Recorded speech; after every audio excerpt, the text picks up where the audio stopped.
He laughed first. A sharp, arrogant laugh that sliced through the quiet luxury showroom like a blade. Every head turned. The woman froze in place, her hand still resting on the gleaming hood of the white Bentley. For a moment, her reflection stared back at her in the polished chrome, calm on the surface. Breaking inside, "Ma'am, this isn't a thrift store," the salesman said, smirking. His voice carried the casual cruelty of someone too used to judging by appearances. "Cars like this are for serious buyers, not window shoppers." The other employees chuckled under their breath. A few customers whispered. She stood there in silence, her deep brown eyes holding his without blinking. Her blue blazer looked elegant but modest. Her shoes worn from long walks. Not the kind that screamed wealth. Yet there was something about her stillness, something powerful, something royal. The salesman stepped closer, tapping the glossy Bentley badge. "You see this? This is handcrafted luxury. You can't test drive dreams, miss. You have to afford them first." Her lips curved into the faintest smile. "Is that how you talk to all your customers?" She asked softly. He scoffed. "Only to the ones pretending to be something they're not." The woman glanced around the showroom. Walls lined with polished cars. Chandeliers glittering overhead. A scent of leather and arrogance in the air. "Pretending," she whispered almost to herself. Interesting word. But she said nothing more. Instead, she calmly turned her attention back to the car, tracing her fingers along its smooth surface as if memorizing it. There was no anger in her eyes, only quiet disappointment, the kind that cuts deeper than rage. Then she simply said, "Thank you for your time," and walked toward the door. The salesman smirked at his colleague. "I told you, these types always show up just to take pictures for Instagram." Outside, the woman paused, breathing in the cold afternoon air. She looked back once, her gaze steady, unreadable, then reached into her purse and made a quick phone call. The tone of her voice changed. Calm, precise, authoritative. "Tell Mr. Carson," she said, "that I'll be arriving in 7 minutes. And make sure the dealership manager is there. I'll be buying the car under my company's name." 7 minutes. That's all it would take for laughter to turn into panic, but for arrogance to meet its reckoning. Inside the dealership, the salesman leaned back against the counter, bragging to a coworker. "Some people just don't get it," he said with a smug grin. "Luxury isn't for everyone." She probably thought she could charm her way into a test drive. They both laughed, sipping their coffees, unaware of the storm quietly rolling toward them.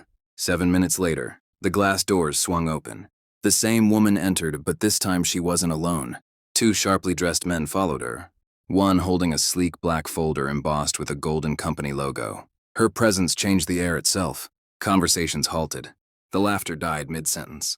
The manager, a tall man in a gray suit, rushed from his office, his expression shifting from confusion to nervous recognition. "Ms. Daniels," he exclaimed, adjusting his tie. We weren't expecting you today." The salesman froze. "Ms. Daniels?" His smirk faltered as he looked between them. The name sounded familiar, too familiar. The woman who'd just walked in was Alicia Daniels, CEO of Daniels Global Holdings, one of the biggest real estate firms in the city, a multi-million-dollar client, and worse, one of the dealership's most valuable partners. Alicia turned her calm eyes toward the stunned salesman.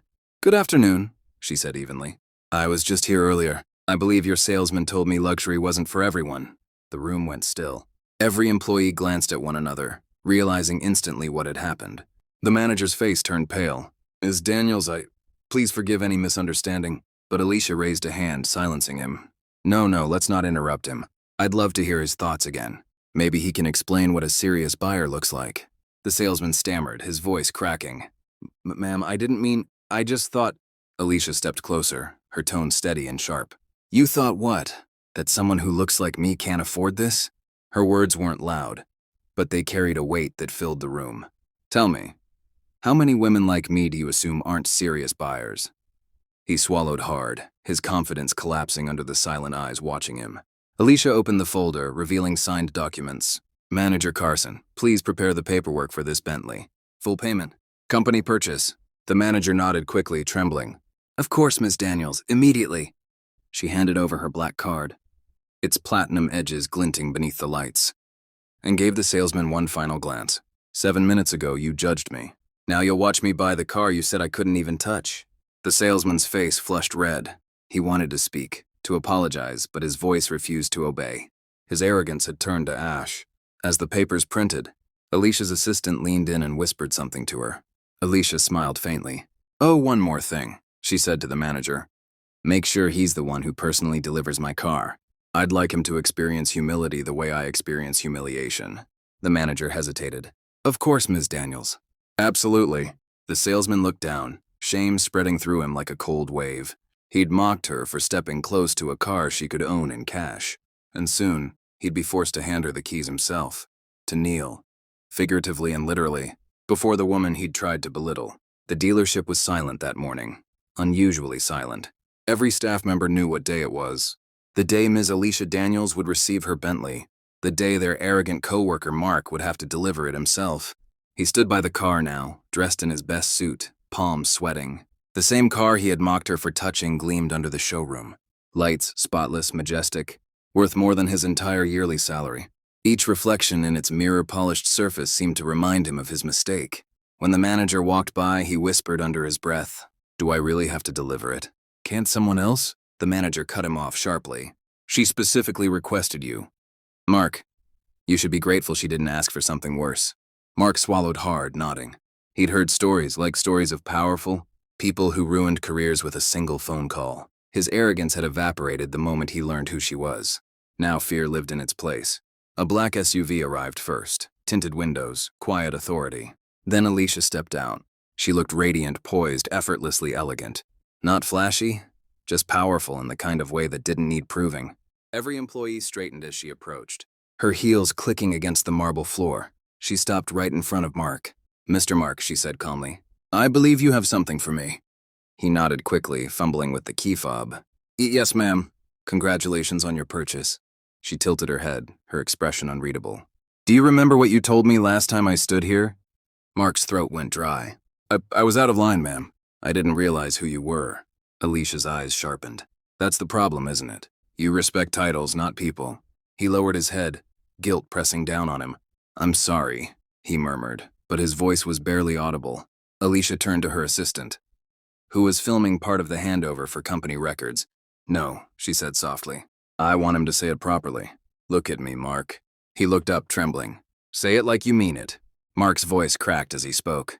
"I'm sorry, Ms. Daniels, I judged you unfairly. I shouldn't have treated you that way." Alicia didn't move. She studied him for a long, heavy second before finally nodding. "Good, I don't need your apology. But I do hope you remember this moment every time someone walks through those doors. Because you never know who's standing in front of you." Then she reached into her bag and pulled out a small envelope. "This," she said, handing it to him, "is a letter for your manager." Mark took it, confused, and watched as she slipped into her new Bentley. The engine roared to life, smooth, powerful, effortless, the kind of sound that spoke of triumph and silence both. As she drove off, the showroom staff gathered around him, curious. Mark opened the envelope slowly and froze. His face went white. Inside was a note, short, precise, and devastating. Effective immediately. This salesman is to be terminated for discriminatory behavior. Signed, Alicia Daniels, partner, Carson Automotive Group. The room fell silent again. Mark's knees almost gave out. He tried to speak, but no sound came out. His laughter from days ago echoed in his mind, cruel and hollow now. And outside, under the bright morning sun, Alicia's car disappeared into traffic, a gleaming symbol of power, dignity, and poetic justice. Mark's world collapsed in slow motion. The moment he read that letter, time seemed to stop. The chatter of his coworkers, the faint hum of engines, even his own heartbeat. Everything blurred except the black ink on white paper that sealed his fate. He tried to protest. "Wait, this can't be real. I've worked here for 6 years." But the manager, Mr. Carson, only sighed, his face heavy with disappointment. "Mark, I told you to treat every customer with respect. You didn't just insult a client. You insulted a partner, Ms. Daniels. Owns a 20% stake in this company's expansion branch. This isn't just bad behavior, it's a liability." Mark's hands trembled. His voice grew desperate. "Please, I'll apologize again. I'll do anything." But Carson shook his head. Sometimes sorry isn't enough. They escorted him out. The same polished floor that once reflected his confidence now mirrored his downfall. Employees who used to laugh at his jokes avoided eye contact. The security guard, once friendly, opened the door without a word. Outside, the bright sun felt cruelly warm. His phone buzzed, a message from his bank. Loan payment due. Then another from his landlord. Rent reminder. Everything hit him at once. Pride, bills, fear, regret. He sat on the curb across from the showroom, staring at the cars glistening behind the glass. They looked distant now, not just expensive, but unreachable. His whole career, built on charm and arrogance, had evaporated in less than 7 minutes of cruelty. He scrolled through social media, trying to distract himself. But fate wasn't done. A video was trending. Luxury car salesman gets fired after mocking black CEO. The clip showed Alicia walking in, calm and powerful, while his nervous apology played out in the background. His own humiliation was now public. Thousands of comments flooded in. Serves him right. That's karma in motion. This is why you never judge by looks. Mark dropped his phone, face buried in his hands. The same mouth that once mocked others now begged for mercy in front of millions. Later that evening, rain started to fall. Soft at first, then heavier, washing the streets clean. Mark sat under a small bus stop, his once pristine suit soaked, his mind replaying Alicia's words. You respect titles, not people. He'd built his life on appearances, fancy watches, loud confidence, fake charm. But he never learned the one lesson that mattered, humility. And now, stripped of everything, he finally understood what true poverty was. Not the lack of money, but the absence of respect. As thunder rolled across the city, Mark whispered into the storm, I didn't just lose a job, I lost myself. Somewhere far away, Alicia sat by her window sipping tea, watching the rain. She wasn't celebrating. Revenge had never been her goal. It was justice. Her voice, soft yet steady, broke the silence. Let him remember this, so he never humiliates another soul again. The rain fell harder, as if the heavens themselves were cleansing the arrogance of one man and reminding the world that dignity can't be measured in dollars or cars. 2 months had passed. The world had moved on, but Mark hadn't. He'd applied for dozens of jobs, sales, retail, even customer service, but every interview ended the same way. A polite smile, a quick handshake, and then silence. His reputation followed him everywhere like a dark cloud. The viral video that once burned his pride was now burning his future. He was broke, tired, and ashamed. The mirror in his small apartment reflected a version of him he didn't recognize. Unshaven, hollow-eyed, his once slick charm replaced by quiet desperation. Every time he passed a luxury car on the street, he felt a twist in his stomach. It wasn't envy anymore. It was guilt. Then one morning, an opportunity appeared. A new job posting. Assistant sales position. Charity gala event. Temporary work. 1 night only. The pay was small, but enough to cover rent. Mark didn't hesitate. He needed it. That evening, he arrived at the event hall, a shimmering ballroom, filled with wealthy guests and expensive smiles. Chandeliers dripped golden light. Luxury cars gleamed outside like trophies. And standing at the center of it all, elegantly dressed in navy silk, was her, Alicia Daniels. Mark froze. His heart stopped, then raced. She was laughing with investors, poised, graceful, everything he wasn't anymore. He wanted to disappear, but his supervisor spotted him. Mark, go assist Ms. Daniels with the guest seating arrangements. She's our VIP tonight. He swallowed hard. There was no escape. He approached slowly, each step heavier than the last. When Alicia turned and saw him, her smile faded, replaced by calm surprise. Mr. Mark, she said evenly, her tone unreadable. You again? He bowed his head. Ms. Daniels, I didn't know you'd be here. I'm just helping tonight. Alicia studied him for a moment, his wrinkled shirt, his tired face, his trembling hands. He wasn't the arrogant salesman anymore. He was just human. Helping? She repeated softly. That's good. Everyone deserves a chance to rebuild. Mark's eyes welled up. You don't have to say that, ma'am. I know I ruined everything. You taught me a lesson I'll never forget. Alicia looked away briefly, her gaze softening. It wasn't about revenge. Mark, I wanted you to understand the weight of your words. I do now, he said, voice shaking. I lost everything because I disrespected someone who deserved kindness. That moment, it plays in my head every day. She nodded slowly. And what have you learned? Mark met her eyes for the first time in months. That respect isn't something you show after you find out someone's rich. It's something you owe everyone, no matter who they are. A faint smile touched her lips. Then perhaps it wasn't wasted after all. For the rest of the evening, he quietly worked, guiding guests, serving drinks, making sure every person, rich or poor, was treated with genuine courtesy. And Alicia watched, not with vengeance, but with understanding. For the first time, she saw not the arrogant man who mocked her, but the broken man trying to rebuild his soul. As the event ended, she approached him once more. Mark, she said softly, my company is opening a new community outreach program. We help train people who want a second chance at life. You should come by tomorrow. His eyes widened. You'd really let me? Alicia smiled gently. Don't thank me yet, earn it. Then she turned and walked away, calm, radiant, unstoppable, leaving Mark standing beneath the fading light. A man who'd lost everything, and maybe, just maybe, found the beginning of redemption. The next morning, Mark arrived at the address Alicia had given him, a sleek, modern glass building with a large sign that read, Daniel's Global Foundation, empowering lives, restoring dignity. He hesitated outside the doors, clutching the folder that held his resume, a resume that felt like a relic from another life. People passed him, smiling, confident, purposeful. He took a deep breath and walked in. The receptionist looked up. Good morning, sir. Do you have an appointment? He nodded nervously. Yes, with Ms. Daniels' team. She asked me to come. She checked the list, smiled politely, and pointed toward the elevator. 7th floor, Community Division? As the doors opened, Mark stepped into a space filled with warmth, motivational posters, busy staff, and the faint scent of coffee and hope. This wasn't a luxury office. It was a place where people worked to help others rebuild. A manager named Clara greeted him. Ah, you're Mark, right? Ms. Daniels mentioned you might come by. Her tone was kind, but her eyes studied him, as if measuring his sincerity. We're always looking for people who understand what failure feels like, she said gently. That's how we connect with those we help. He nodded, humbled. I know failure better than I'd like to. She smiled. Good, then let's start. The next few weeks tested him in ways his old job never did. He wasn't selling luxury anymore. He was helping ex-convicts write resumes, guiding struggling single parents through job interviews, and organizing skill workshops. For the first time, he wasn't chasing commissions.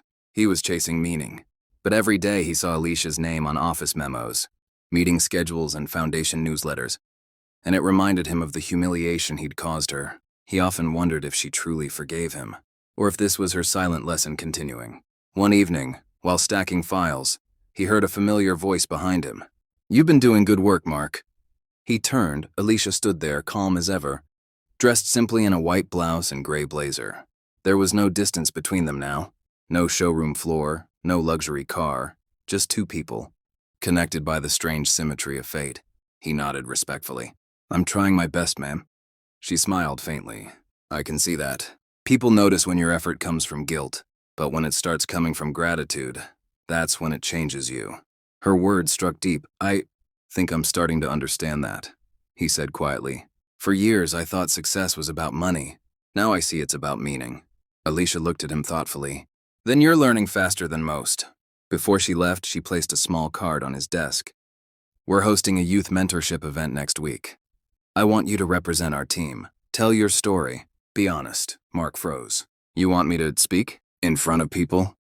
She nodded. Yes, because humility has power, and your story can teach others what not to forget. As she walked away, Mark looked down at the card. For the first time in months, he didn't feel shame. He felt purpose. That night, sitting in his small apartment, he practiced his speech in front of the mirror.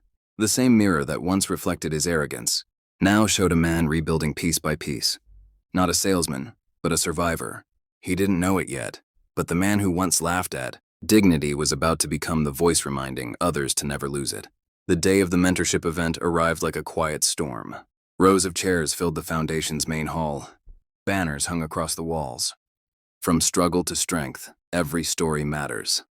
Mark stood backstage, palms damp, heart pounding. The last time he stood in front of an audience, he had been a symbol of arrogance. Today, he was something else, a man about to bare his soul.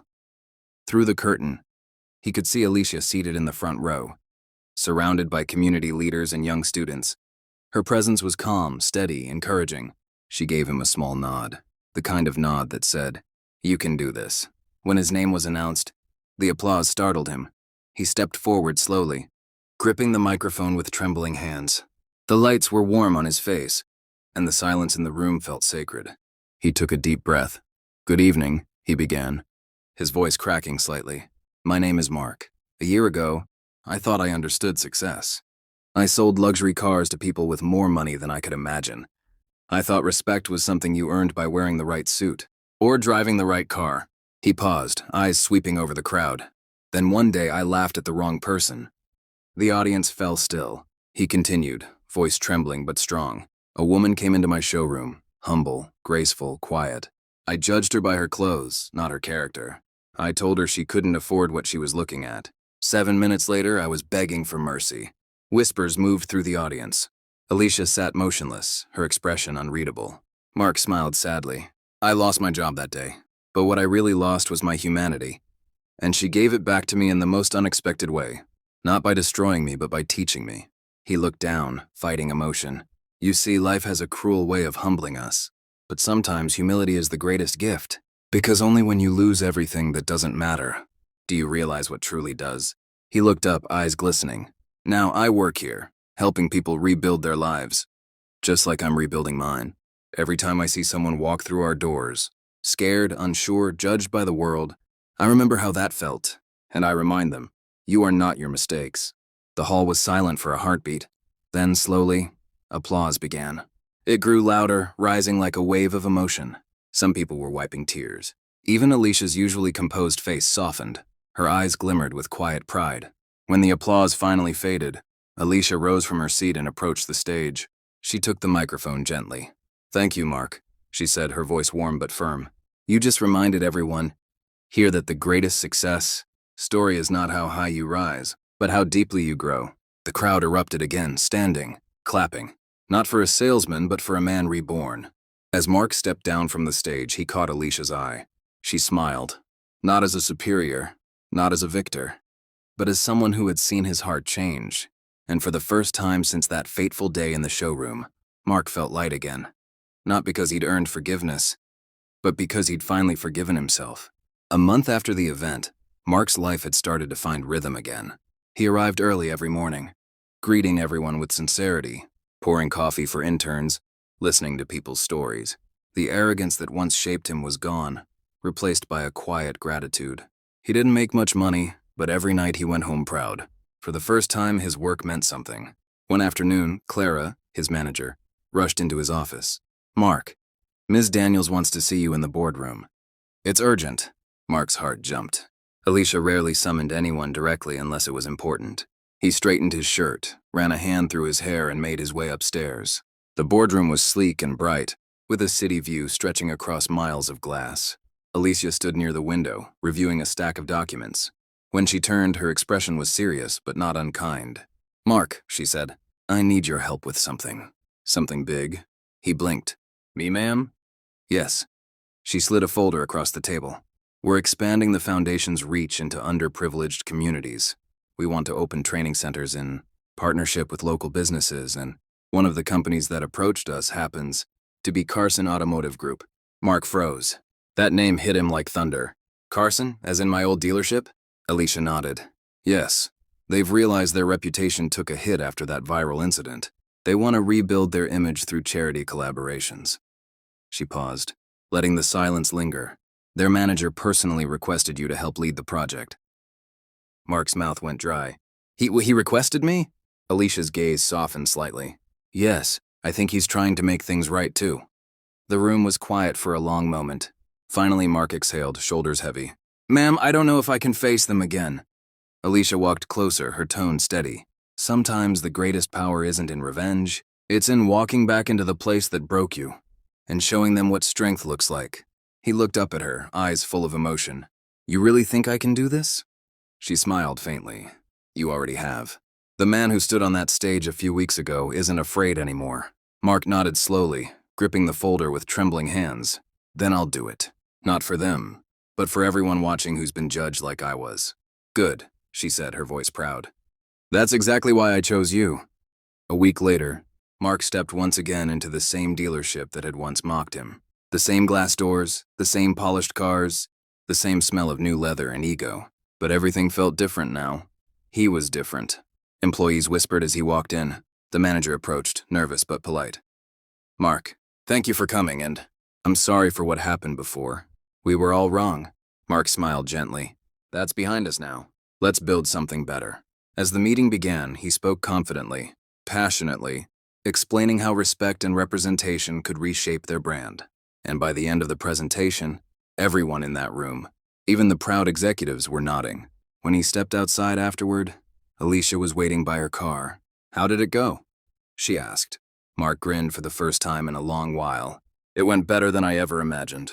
Alicia returned the smile, small, knowing, proud. Then I'd say you finally turned 7 minutes of shame into a lifetime of purpose. They stood in silence for a moment, two souls connected by a moment of cruelty that became a lesson for the world. The wind carried her final words like a whisper. The past mocked you, Mark, but the future will thank you. Weeks passed. The new partnership between Daniel's Global Foundation and Carson Automotive Group began to flourish, not just as a business move, but as a movement. Mark became the bridge between two worlds, the one that once humiliated him, and the one that gave him a second chance. He stood in rooms where he once felt small, now speaking with confidence and compassion. His words didn't come from rehearsed sales lines anymore. They came from lived truth. Every Wednesday, he hosted a workshop for underprivileged youth called First Impressions Don't Define You. Dozens of young men and women filled the small hall, eager to listen. Some wore thrift store suits, others came in worn jeans, but all carried the same invisible weight: the fear of being judged. Mark began each session with honesty. I used to be the one doing the judging, he told them. I thought class, color, and clothes told me who people were, but I was wrong, dangerously wrong. He shared his story without hiding the shame. He told them about the day he laughed at a woman who could have bought the entire dealership, and how that one act destroyed his career. But he also told them about Alicia Daniels, the woman who didn't just punish him, but transformed him. I learned that power isn't about having more, he said one afternoon, his voice thick with emotion. It's about lifting others even when they once pulled you down. After every session, people stayed behind to thank him, to cry, to tell him how his story made them feel seen. He wasn't a salesman anymore. He was something greater, a messenger of empathy. One day as the workshop ended, a teenage boy approached him shyly. His clothes were tattered, but his eyes were full of hope. Sir, the boy said softly, I saw your video last year. People made jokes about you online, but you didn't quit. You changed. That's why I'm here. I want to be like that. Mark knelt down, placing a hand on his shoulder. Then start by never laughing at someone's dream, even if they can't afford it yet. The boy nodded, smiling through tears. Later that evening, Mark sat in his small office, staring out the window as city lights flickered below. Alicia stepped in quietly, holding 2 cups of coffee. You've been busy, she said. He chuckled. Busy feels good when it's for the right reason. She handed him a cup. You've done something I couldn't do alone. You took pain and turned it into purpose. Mark looked at her, sincerity glowing in his tired eyes. You gave me that chance, ma'am. You could have ruined me, but you chose to rebuild me. Alicia smiled faintly. Sometimes revenge isn't fire, it's light. You just needed to see it. They stood there for a moment, the silence between them no longer heavy with shame, but filled with mutual respect. Through the glass, the city shimmered, alive, forgiving, endless. For Mark, life had come full circle. He had entered the showroom as a man full of pride and left as a man stripped of it. But now he walked every path with humility as his crown.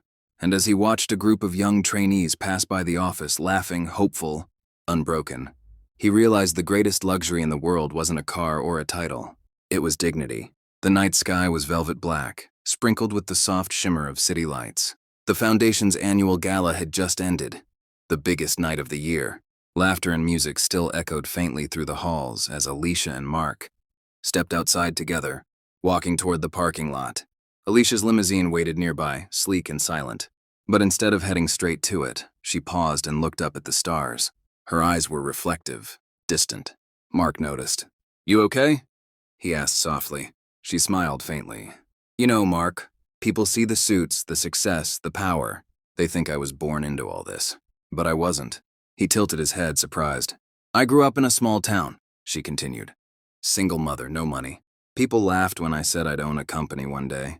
I cleaned floors in offices that refused to hire me. Once, a man selling cars told me the same thing you did.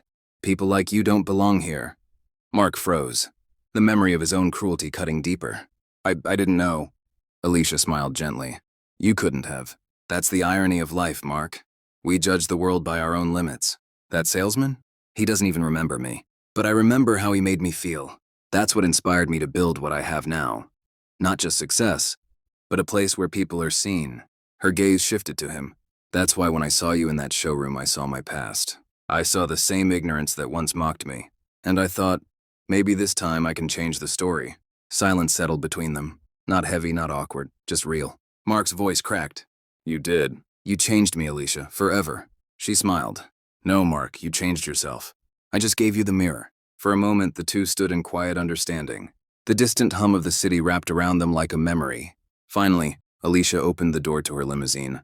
But before stepping in, she turned and said, "Remember this, Mark, sometimes God doesn't send storms to destroy us, but to wash away our pride." He nodded slowly, eyes glistening. And sometimes, he added, He sends people like you to show us what grace looks like. She gave him one last look, half smile, half goodbye, then disappeared into the dark luxury car.